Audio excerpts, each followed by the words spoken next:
Hello everyone and welcome to another video. In this video, I'll show you how to upload photos to Google Drive and share a link. This works for both iOS and Android. So from your phone, open your Google Drive app. From here, look for the plus sign should be on the bottom right of your screen. And then tap Upload. Look for the photo that you want to upload. And then just click Done.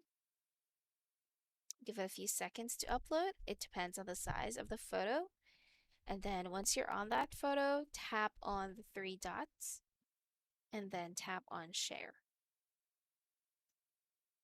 From here, let's tap on the three dots again on the top right.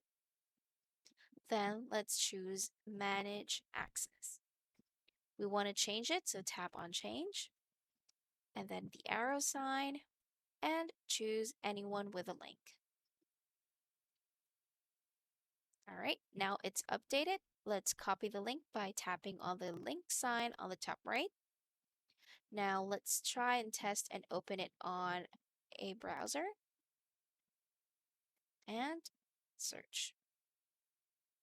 All right, so you can go ahead and send that link to anybody and they should be able to see and access that photo. If this video was helpful, please like and subscribe to our channel.